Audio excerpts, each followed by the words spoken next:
പുലർച്ചെയാണ് യഥാർത്ഥത്തിൽ മനുഷ്യ ജീവിതത്തിലൂടെ നടക്കേണ്ടത് എന്ന അതിനുള്ള മാർഗനിർദ്ദേശങ്ങളാണ് പ്രവാചകന്മാരിലൂടെ വേദഗ്രന്ഥങ്ങളിലൂടെ മനുഷ്യൻ നൽകിയിട്ടുള്ളത്. അല്ലെ, അവന്റെ ഇടപെടലുകളിലും അവന്റെ കടപ്പാടുകളുമായി ബന്ധപ്പെട്ട് അങ്ങനെ വ്യക്തി, സാമൂഹ്യ, സാമ്പത്തിക, സാംസ്കാരിക, രാഷ്ട്രീയ മുഴുവൻ മേഖലകളിലും മനുഷ്യൻ പാലിക്കേണ്ട മര്യാദകൾ. അല്ലെ, പ്രവാചകനോട് ഒരിക്കൽ ഒരാൾ വന്ന് ചോദിച്ചു, പ്രവാചകരെ, ഈ ഭൂമിയിൽ എനിക്ക് ഏറ്റവും കൂടുതൽ കടപ്പാടവരോടാണ്. ഉടനെ തന്നെ പ്രവാചകന്റെ മറുപടി, നിനക്ക് നിന്റെ അമ്മയോടാണ്, മാതാവിനോടാണ്. വീണ്ടും ചോദിച്ചു, അതിനുശേഷം പിന്നെ ആരോടായിരിക്കും എനിക്ക് കടപ്പാട്? അപ്പോഴും പറഞ്ഞു, നിനക്ക് നിന്റെ മാതാവിനോടാണ്. മൂന്നാമത് ചോദിച്ചപ്പോഴും പറഞ്ഞു, നിന്റെ മാതാവിനോടാണ്. നാലാമത് ചോദിച്ചപ്പോൾ പറഞ്ഞു, നിന്റെ പിതാവിനോടാണ്. അപ്പൊ ആദ്യത്തെ 3 പ്രാവശ്യവും പ്രവാചകൻ ആവർത്തിച്ച് പറയുന്നു, ഒരാൾക്ക് ജീവിച്ചിരിക്കുന്നവരിൽ ഏറ്റവും കൂടുതൽ കടപ്പാട് മാതാവിനോടാണ്. മാതാവിനോട് ഇത്രയും വലിയ കടപ്പാട് എടുത്ത് 3 പ്രാവശ്യം ആവർത്തിച്ച് പറയാനുള്ള കാരണം പറയുന്നത്, മാതാവ് 3 കാര്യത്തിൽ കൂടുതൽ പ്രയാസം അനുഭവിക്കുന്നു ഒരാൾക്ക് വേണ്ടി. ഒന്ന്, 10 മാസക്കാലം ഗർഭം ചുമന്ന് നടക്കുന്നു എന്ന് പറഞ്ഞാൽ ദൈവത്തിന്റെ സൃഷ്ടിയെ വഹിക്കുന്നു എന്ന മഹത്തായ ഒരു ധർമ്മമാണ് മാതാവ് ചെയ്യുന്നത്. ദൈവത്തിന്റെ ഒരു സൃഷ്ടിയെ വഹിക്കൽ ഒരു മഹത്തായ കർമ്മമാണ്. അത് നിർവഹിക്കുന്നു മാതാവ് എന്നത് ഒരു വലിയ സ്ഥാനത്തിന് അർഹമായി തീരുകയാണ്. എന്ന് മാത്രമല്ല, ആ മാതാവ് ഗർഭം ചുമന്ന് 10 മാസക്കാലം നടന്ന് അങ്ങനെ പ്രസവ വേദനയോടുകൂടി വേദന അനുഭവിച്ചുകൊണ്ട് പ്രസവിക്കുകയാണ്. പിന്നെ ഇളം പ്രായത്തിൽ ഊണും ഉറക്കവും ഒഴിച്ചുകൊണ്ട് കഷ്ടപ്പെട്ട് കുട്ടിയെ വളർത്തിക്കൊണ്ടുവരികയാണ്. അതുകൊണ്ട് മാതാവിനോടുള്ള കടപ്പാട് അത്രയും വലുതാണ്. പ്രവാചകൻ ഒരിക്കൽ പറഞ്ഞത്, മാതാവിന്റെ കാൽപാദത്തിനടിയിലാണ് സ്വർഗമെന്നാണ്. അതിനർത്ഥം മാതാവിനെ അവഗണിച്ചുകൊണ്ട് ദൈവത്തിന്റെ തൃപ്തി നേടൽ അസാധ്യമാണ് എന്നാണ്.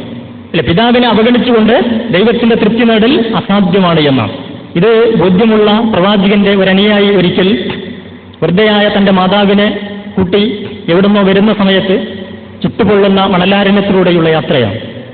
നടന്നു വരുന്ന സമയത്ത് ഇദ്ദേഹം മാതാവിനെ ചുമലിലേറ്റുകയാണ്. അങ്ങനെ കിലോമീറ്ററുകളോളം അദ്ദേഹം ഇങ്ങനെ നടന്ന് കാല് കഴച്ച്, കാല് പൊട്ടി, കാലിൽ നിന്ന് രക്തം ഇങ്ങനെ ഒഴുകുന്ന അവസ്ഥ വരെ ഉണ്ടായി. എന്തായാലും അങ്ങനെ പ്രയാസപ്പെട്ട് കഷ്ടപ്പെട്ട് മാതാവിനെ മണിക്കൂറുകളോളം ആ ചുട്ടുപൊള്ളുന്ന മണലിലൂടെ നടന്ന് വീട്ടിലെത്തിക്കുകയാണ്. അതിനുശേഷം പ്രവാചകനോട് ചെന്ന് വിവരം പറഞ്ഞു, ഞാനിങ്ങനെ പ്രവാചകരെ, എൻ്റെ മാതാവിനെ എൻ്റെ ചുമലിലേറ്റി, ഞാൻ നടന്നെൻ്റെ കാലെല്ലാം പൊട്ടി രക്തമൊഴുകി, എൻ്റെ മാതാവിനോട് എൻ്റെ കടപ്പാട് തീർന്നോ? ഉടനെ തന്നെ പ്രവാചകന് മറുപടി, തീർന്നു. നിന്നെ പ്രസവിച്ചപ്പോൾ നിനക്ക് വേണ്ടി ഞരങ്ങിയ ഒരു ഞരക്കത്തിൻ്റേത് തീർന്നു എന്ന. ഒരു ഞരക്കത്തിൻ്റേത് തീർന്നു, ബാക്കിയൊക്കെയും കിടക്കുകയാണ്. ഇങ്ങനെ സൃഷ്ടികളോടുള്ള മനുഷ്യന്റെ ബന്ധം എത്ര ശക്തമാവേണ്ടതുണ്ട് എന്ന് ദൈവം പ്രവാചകനെ നിയോഗിച്ചുകൊണ്ട് മനുഷ്യനെ പഠിപ്പിക്കുകയാണ്. സമയത്തിന് രുചികരമായ ഭക്ഷണം കിട്ടാത്തതിന്റെ പേരിൽ മാതാവിനെ ചുട്ടുകൊന്ന കമ്പ്യൂട്ടർ എഞ്ചിനീയർക്ക് നഷ്ടപ്പെട്ടു പോകുന്ന ഇത്തരം വിജ്ഞാനം ഈ കാലഘട്ടത്തിൽ നശിച്ചുകൊണ്ടിരിക്കുകയാണ്. അതിനെ തിരിച്ചു പിടിക്കണം. അതാണ് ഇത്തരത്തിലുള്ള പരിപാടികളുടെ യഥാർത്ഥത്തിലുള്ള മർമ്മം എന്നാണ് സൂചിപ്പിക്കുന്നത്. ഈ അർത്ഥത്തിലുള്ള ജീവിതത്തിൽ മനുഷ്യൻ പാലിക്കേണ്ട മര്യാദകളായിരുന്നു പ്രവാചകന്മാർ പഠിപ്പിച്ചത്. അവർ മതം പറയാൻ വന്നവരല്ല എന്നാണ് ഞാൻ സൂചിപ്പിക്കുന്നത്. ദൈവവിശ്വാസികൾ ചെയ്യേണ്ടത് ഇങ്ങനെയുള്ള ബാധ്യതാ നിർവഹണമാണ്. വീണ്ടും പ്രവാചകൻ പറഞ്ഞു, ഞാൻ നേരത്തെ സൂചിപ്പിച്ചല്ലോ, മാതാവ് കഴിഞ്ഞാൽ പിന്നെ കടപ്പാട് പിതാവിനോടാണ്. പ്രവാചകന്റെ അടുത്ത് വന്ന ഒരാൾ പരാതി പറയുകയാണ്, പ്രവാചകരെ, എൻ്റെ പിതാവിന്റെ പോക്കറ്റിൽ നിന്ന് ഞാൻ അറിയാതെ കാശെടുക്കുകയാണ്. ഉടനെ തന്നെ പ്രവാചകന്റെ മറുപടി, നീയും നിന്റെ സമ്പത്തും നിന്റെ പിതാവിൻ്റെതാണ്. എന്ന് മാത്രമല്ല, പിന്നെ ആ വൃദ്ധനായ മനുഷ്യനെ വിളിച്ചുകൊണ്ട് പിന്നെ പറഞ്ഞു, താങ്കൾക്ക് താങ്കളുടെ മകന് ആവശ്യത്തിനുള്ള കാര്യങ്ങളൊന്നും നിർവഹിച്ചു തരുന്നില്ലെങ്കിൽ ആ വിവരം അറിയിക്കണമെന്നാണ്. എന്ന് പറഞ്ഞാൽ വൃദ്ധസദനങ്ങൾ ഉണ്ടാക്കലല്ല പരിഹാരമെന്നാണ്. വേറെ ചില ഇടപെടലുകളിലൂടെ അവന്റെ ധർമ്മം നിർവഹിക്കുന്നില്ലെങ്കിൽ അവിടെ ഇടപെടലുകൾ ഉണ്ടാകും ദൈവത്തിന്റെ ഒരു പ്രവാചകന്റെ ഭാഗത്തുനിന്ന് എന്നാണ്. എന്ന് പറഞ്ഞാൽ ഈ അർത്ഥത്തിൽ മനുഷ്യൻ അവന്റെ കടപ്പാടുകൾ, സൃഷ്ടികളോടുള്ള കടപ്പാടുകൾ നിർവഹിക്കേണ്ടതുണ്ട്. മറ്റൊരു സന്ദർഭത്തിൽ പ്രവാചകൻ പറഞ്ഞു, അയൽവാസി പട്ടിണി കിടക്കുമ്പോൾ വയറ് നിറച്ചുണ്ടെന്നവൻ സത്യവിശ്വാസിയല്ല. അയൽവാസി പട്ടിണി കിടക്കുമ്പോൾ വയറ് നിറച്ചുണ്ടെന്നവൻ സത്യവിശ്വാസിയല്ല. അപ്പൊ ദൈവവിശ്വാസം എന്ന് പറഞ്ഞാൽ ദൈവമുണ്ടെന്ന് പറയലല്ല. ദൈവമുണ്ടെന്ന് പറയലല്ല ദൈവവിശ്വാസം. അർച്ചനകളും ആരാധനകളും പൂജകളും അല്ല ദൈവവിശ്വാസം. അതിനപ്പുറത്ത് അയൽവാസി പട്ടിണി കിടക്കുമ്പോൾ വയറ് നിറച്ചുണ്ടെന്നത് ദൈവധിക്കാരമാണ്. അതുകൊണ്ട് ദൈവവിശ്വാസത്തിന്റെ ഭാഗമാണ് സൃഷ്ടികളോടുള്ള ബാധ്യതകൾ നിർവഹിക്കുക എന്ന് പറയുന്നത്. വിശുദ്ധ ഖുർആനിൽ നമുക്ക് കാണുവാൻ പറ്റും, ദൈവത്തെയും അവന്റെ വ്യവസ്ഥയെയും ഒക്കെ തള്ളിപ്പറയുന്നത് ആര് എന്ന് ചോദിച്ചാൽ സാധാരണഗതിയിൽ നമ്മൾ പറയുന്ന നിരീശ്വരവാദികളെ കുറിച്ചാണ്. പക്ഷെ ഖുർആൻ അത് മനോഹരമായി മറ്റൊരു സ്വഭാവത്തിൽ നമുക്ക് പറഞ്ഞു തരുന്നുണ്ട്.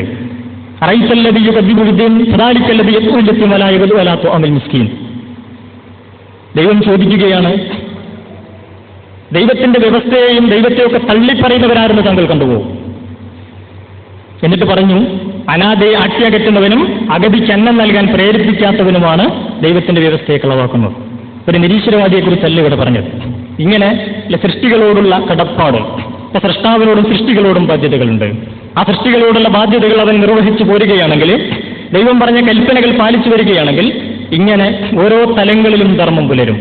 അത് വ്യക്തിജീവിതത്തിൽ, കുടുംബജീവിതത്തിൽ, സാമൂഹ്യ ജീവിതത്തിൽ, സാമ്പത്തിക, സാംസ്കാരിക, രാഷ്ട്രീയ മുഴുവൻ മേഖലകളിലേക്കും ഇങ്ങനെ നിയമങ്ങളുണ്ട് എന്നാണ്.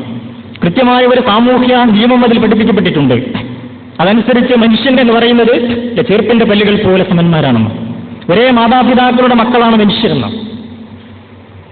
അറബി അനറബിയേക്കാളോ വെളുത്തവൻ കറുത്തവനെ ശ്രേഷ്ഠനല്ല. ഏറ്റവും ശ്രേഷ്ഠൻ ഏറ്റവും ധർമ്മബോധമുള്ളവനോ ഏറ്റവും ദൈവഭക്തനായ വ്യക്തിയാണ് ഏറ്റവും ശ്രേഷ്ഠൻ. അപ്പൊ നിറത്തിനോ കുലത്തിനോ ജാതിക്കോ ഒന്നും യഥാർത്ഥത്തിൽ പ്രത്യേകിച്ച സ്ഥാനമൊന്നുമില്ല. മൂല്യങ്ങൾക്കാണ് അവിടെ വില കൽപ്പിക്കപ്പെടുന്നത്. അതനുസരിച്ച് തന്നെയാണ് അതിന്റെ ആരാധനാ സംവിധാനങ്ങൾ പോലെ നമ്മൾ നോക്കിയാൽ ഈ പറയുന്ന മൂല്യങ്ങളൊക്കെ നടപ്പിലാക്കുന്നതിന് വേണ്ടിയുള്ള ഒരു മാർഗമായിട്ടാണ് പലപ്പോഴും അതിനെ നമുക്ക് കാണാൻ പറ്റുക. അല്ല, ആരാധനാ സംവിധാനങ്ങൾക്കൊക്കെ അതിൻ്റെതായ ആത്മീയമായ തലമുണ്ട്. അതോടൊപ്പം അതിന് ഭൗതികമായ തലങ്ങൾ നമുക്ക് കാണുവാൻ പറ്റും. അപ്പൊ തികച്ചും ആത്മീയമായ ഒന്നാണ് നമസ്കാരം എന്ന് പറയുന്നത്. അത് ദൈവം 5 നേരം മനുഷ്യനെ നിർബന്ധമാക്കിയതിന് പിന്നിൽ ഒരു ലക്ഷ്യമുണ്ട്. പക്ഷെ അതിനൊരു സാമൂഹ്യ ലക്ഷ്യവും അതോടൊപ്പം ഒരു ആത്മീയ ലക്ഷ്യവുമുണ്ട്. അതിന്റെ ആത്മീയ ലക്ഷ്യം എന്ന് പറയുന്നത് 5 നേരത്തെ നമസ്കാരം എന്തിന് നിർബന്ധമാകുന്നു എന്ന് ചോദിച്ചു കഴിഞ്ഞാൽ, ദൈവം യഥാർത്ഥത്തിൽ അദൃശ്യനും അതുപോലെ തന്നെ വസ്തുനിഷ്ഠമല്ലാത്തത് കൊണ്ട് മനുഷ്യൻ പലപ്പോഴും ദൈവത്തെ മറന്നുപോകും. നമ്മളൊരു കത്ത് എഴുതാനിരുന്നാൽ അതിലാണ് ശ്രദ്ധ, ദൈവത്തെ മറന്നുപോകും. ഒരു ജോലിയിൽ ഏർപ്പെടുമ്പോൾ അതിലിങ്ങനെ ശ്രദ്ധിച്ച് ദൈവത്തെ മറന്നുപോകും. അങ്ങനെയാണല്ലോ പലപ്പോഴും നമ്മളിങ്ങനെ കൂട്ടുകെട്ടിലൂടെയൊക്കെ വഴിതെറ്റിപ്പോയി എന്ന് പറയാറുണ്ട്. കാരണം അങ്ങനെ അങ്ങോട്ട് പോകും. വ്യവഹാരിക ലോകത്ത് പലപ്പോഴും ദൈവത്തെ മറന്നുപോകും. പക്ഷെ യഥാർത്ഥത്തിൽ ഒരു മനുഷ്യൻ അവന്റെ ജീവിതത്തിലേക്ക് പ്രവേശിക്കേണ്ടത് തന്നെ ദൈവത്തെ സ്മരിച്ചുകൊണ്ടാണ്. അതുകൊണ്ട് പക്ഷിമൃഗാദികൾ ഉണരുന്നതിന് മുമ്പ് മനുഷ്യൻ ഉണർന്ന് ദൈവത്തോട് പ്രാർത്ഥിച്ചുകൊണ്ട് അവൻ ജീവിതത്തിലേക്ക് പ്രവേശിക്കണമെന്നാണ്. അങ്ങനെ ജീവിതത്തിലേക്ക് വ്യവഹാരിക ലോകത്തേക്ക് കടന്ന് മുന്നോട്ട് പോകുമ്പോൾ ഏതാണ്ട് ഒരു ഉച്ച സമയമൊക്കെ ആകുന്ന സമയത്ത് വീണ്ടും ദൈവത്തിലേക്ക് വിളിക്കുകയാണ്. മധ്യാഹ്ന സമയത്ത് ദൈവത്തിലേക്കുള്ള വിളിയാണ്.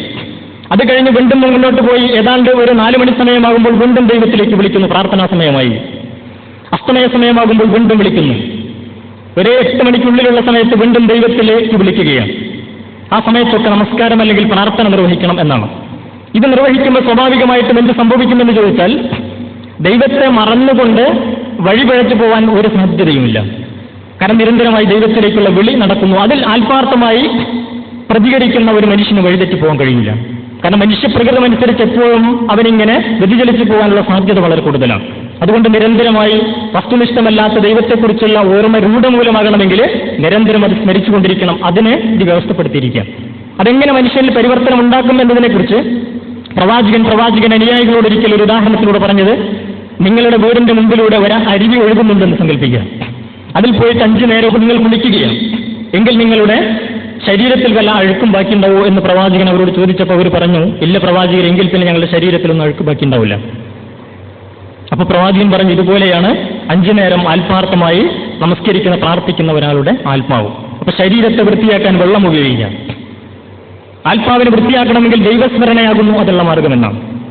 പക്ഷെ അതിന്റെ കൂട്ടത്തിൽ ഓർക്കേണ്ട മറ്റൊരു കാര്യമാണ്, ഞാനിത് പറയുമ്പോൾ തന്നെ യഥാർത്ഥത്തിൽ പള്ളിയിൽ പോകുന്ന നമസ്കരിക്കുന്ന പ്രാർത്ഥനകളൊക്കെ നടത്തുന്ന എത്രയോ മനുഷ്യർ പള്ളിയിൽ പോകുന്നു, പക്ഷെ പുറത്തിറങ്ങിയാൽ വൃത്തികേടുകൾ കാണിക്കുന്ന ഉദാഹരണങ്ങൾ നിങ്ങളുടെ മനസ്സുകളിലൂടെ വരുന്നുണ്ടാവും. അതിന് കാരണം അധികം ചിന്തിക്കാതെ ബോധ്യപ്പെരും. കുളി തന്നെ ഉണ്ടല്ലോ 2 തരം. വെള്ളത്തിലൊന്ന് മുങ്ങിക്കയറുന്ന കുളി 100 പ്രാവശ്യം ഒരാൾ കുളിച്ചാലും വൃത്തിയാവില്ല. കുളിക്കേണ്ടതുപോലെ കുളിച്ചാലേ വൃത്തിയാവും. നമസ്കാരവുമുണ്ട്, പ്രാർത്ഥനയുമുണ്ട്, ദൈവാരാധനയുമുണ്ട് 2 തരം. ഒന്ന് ജനങ്ങളെ കാണിക്കാനുള്ളതാണ്, അല്ലെങ്കിൽ ഒരു അന്ധവിശ്വാസം എന്ന നിലയ്ക്കാണ്. ഭക്തിയോടുകൂടിയുള്ള പ്രാർത്ഥന 5 നേരം നിർവഹിക്കുമ്പോഴാണ് ആത്മാവ് സംസ്കരിക്കപ്പെടുക. ആത്മാവ് സംസ്കരിക്കപ്പെട്ടിട്ടുണ്ടോ എന്നറിയുക കർമ്മത്തിലൂടെയാണ്. നമസ്കാരം നിങ്ങളെ തിന്മയിൽ നിന്ന് തടയുമെന്നൊരു ഭാഗത്ത് പറയുന്നുണ്ട്. കാരണം അതൊരു ലക്ഷ്യമല്ല, ഒരു മാർഗമാണ്. അപ്പോൾ നമസ്കാരം ഒരാളെ തിന്മയിൽ തടയുമെന്ന് പറഞ്ഞാൽ അവൻ ആത്മാവ് സംസ്കരിക്കപ്പെടും. ഒരു കുടത്തിലിരിക്കുന്ന ഒരു പാലാണെങ്കിൽ പുറത്തേക്ക് വരുന്നത് പാലായിരിക്കും. കുടത്തിലിരിക്കുന്നത് ചാരായമാണെങ്കിൽ പുറത്തേക്ക് തുളുമ്പി വരുന്നത് ചാരായമായിരിക്കും. ഒരാളുടെ ആത്മാവ് സംസ്കരിക്കപ്പെട്ടിട്ടുണ്ടെങ്കിൽ അത് സൽക്രമമായി പുറത്തു വരും, അല്ലെങ്കിൽ അത് ദുഷ്കർമ്മമായിട്ട് പുറത്തു വരും. അപ്പോൾ പ്രാർത്ഥനകളും കാര്യങ്ങളും ഒക്കെ നിർവഹിക്കുകയും എന്നിട്ടും ദുഷ്കർമ്മം ചെയ്യുന്നുവെങ്കിൽ അതിനർത്ഥം അവന്റെ ആത്മാവ് സംസ്കരിക്കപ്പെടുന്നില്ല, അവൻ പ്രാർത്ഥിക്കുന്നില്ല, നമസ്കരിക്കുന്നില്ല. അത് അന്ധവിശ്വാസമോ ജനങ്ങളെ കാണിക്കാനോ ഉള്ള ഒന്ന് മാത്രമാണ്. ആ അർത്ഥത്തിലുള്ള ഒന്നിനെ കൂടി തല്ല ഈ പറഞ്ഞത് ആത്മാർത്ഥമായിട്ടാണെങ്കിൽ ഇങ്ങനെ എല്ലാത്തിനും ആത്മീയമായ ഒരു തലമുണ്ട്, അതൊക്കെ മനുഷ്യനെ സംസ്കരിച്ചെടുക്കാനുള്ള, അതോടൊപ്പം അതിനെ ഒരു സാമൂഹ്യ തലം, ഉദാഹരണം പറഞ്ഞാൽ ഇത് തന്നെ വിശകലനം ചെയ്താൽ പ്രാർത്ഥനകൾ നിർവഹിക്കുമ്പോൾ തന്നെ വ്യവസ്ഥ വെച്ചു. 5 നേരത്തെ പ്രാർത്ഥന വ്യവസ്ഥ വെച്ചപ്പോൾ തന്നെ പറഞ്ഞത് ഒരു പ്രദേശത്തുള്ള ആളുകൾ അതത് പ്രദേശത്ത് ആരാധനാലയത്തിൽ ഒരുമിച്ച് കൂടണമെന്നാണ്. എന്തിനൊരുമിച്ച് കൂടണമെന്ന് ചോദിച്ചു കഴിഞ്ഞാൽ